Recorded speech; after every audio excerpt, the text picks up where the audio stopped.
All right, Jason Hetland here with ForTheRide.com and a Rodeo Roundup right back at night number 4, the Wrangler National Finals Rodeo for 2012 with reigning champion barrel racer Lindsay Sears. Lindsay, thank you so much for taking time to join us. Thank you for having me. Awesome. You know, it has been great. You've placed in 2 rounds so far, coming in at night number 4. Last year, though, you placed, I believe, was it 7 or 8 of the rounds at the NFR, and that's how you got the world title. What an awesome NFR you had. You know, I had a great NFR last year, and you just never know year to year what's going to happen and how it's going to go. And so you just kind of roll with the punches and do what you can do and treat it, you know, go round by go round. And every night's a new night, and you just got to go after it that way. Yeah, you know, and it's way early in the go round, even for barrel racing, but you can't complain about the history and the story with Mary Welker. Man, what a crazy 3 nights in the first NFR coming back from a horrific injury. Yeah, you know, Mary's had a great finals, and it's great to see. It's good for our sport to have somebody come out here like that and shine, and it's a story, and that's what we need to sell our sport and to get people motivated to do this. And I think that's what Mary has done such a great job of, is motivating people to want to do this and to be a part of it. And it's a wonderful story, and you know, you can't help but cheer for her and want her to do well. And you know, it's heartwarming, and so that's great. You know, she's done a great job and added a lot of, you know, pizzazz to barrel racing, and just, you know, she's brought our sport to a whole new level this year, and she's a great addition to the NFR. You know, great addition to NFR, and you have quite the past at the NFR. 2010, you know, it was a rough year for both you and, you know, the horse. And tell us a little bit about the injury to Martha. You know, Martha got hurt here in the 9th round, and she hurt her stifle. If she was, you know, a human athlete, she basically blew her knee out. And, you know, it was one of those injuries that we thought would maybe career-ending, and we got lucky, and she rehabbed well, and she came back stronger than ever. And thanks to, you know, new technology and new, you know, methods in medicine, we got her well. And it's been, you know, amazing when you think that their career is over. You know, everything kind of flashes before your eyes, and you're thinking, what am I going to do? And for her to come back and just be any kind of competitive is an amazing feat for her. You know, most major athletes, when they blow a knee out, you know, it is, you know, very hard on their career to come back and be as competitive as they were. And, you know, I feel that she's as good as she was, and, you know, I can't complain. I'm just so lucky to have her back, and you appreciate her all that much more.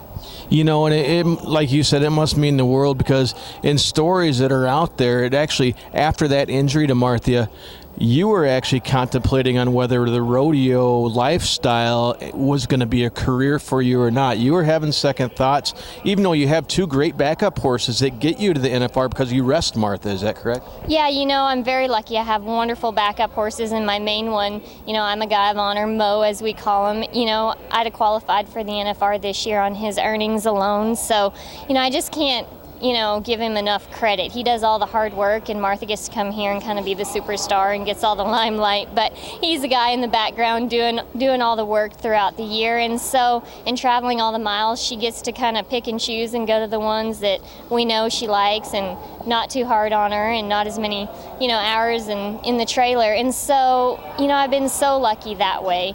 And just to, you know, at the end of the day, you are as good as your horse is in this sport. And so, you know, when Martha got hurt, it was just one of those things where I had to sit down and be realistic with where I was in the sport and what I had, and if I had a good chance at going to the finals on the other horses. And, you know, I contemplated it for a long time, whether or not I needed to quit, or if I should just kind of gather my stuff up and try on another horse. And that's what I decided to do the winter of 2011, was to, you know, see if Mo had what it took. And he did. He got me in the top 15 and kept me there until Martha got better. And when she got better, it just kind of made things so much easier throughout the rest of the year. And it was amazing to have 2 horses that you can win on. You're very lucky.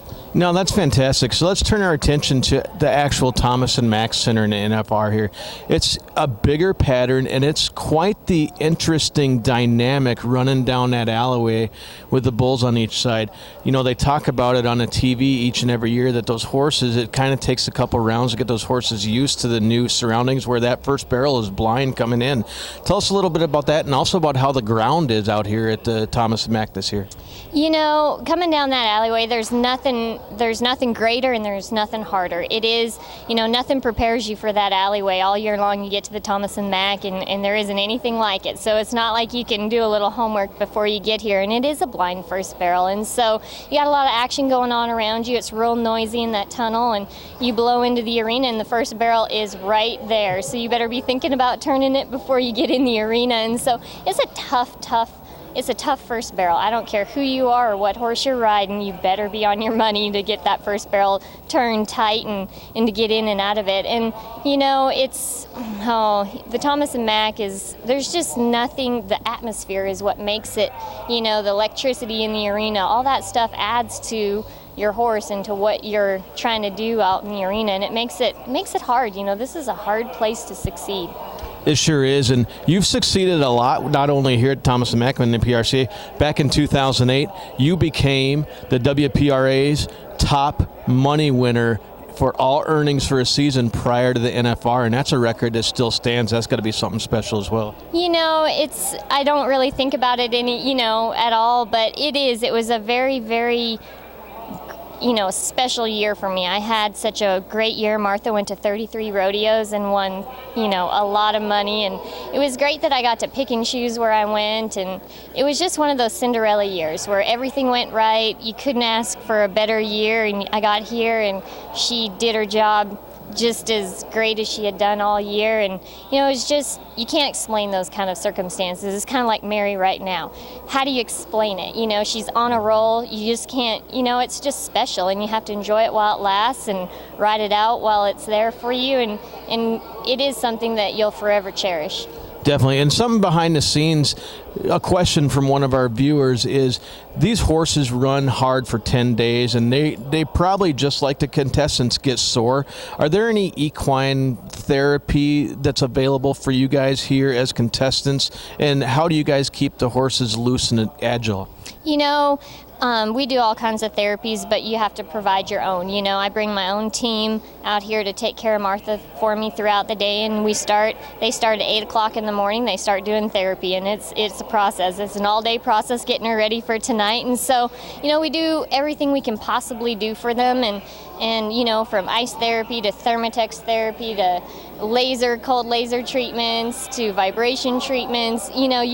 If it's out there, it's getting done to all of these horses. And so, you have to. They're no different than any other athlete. You start game day, you prepare all day.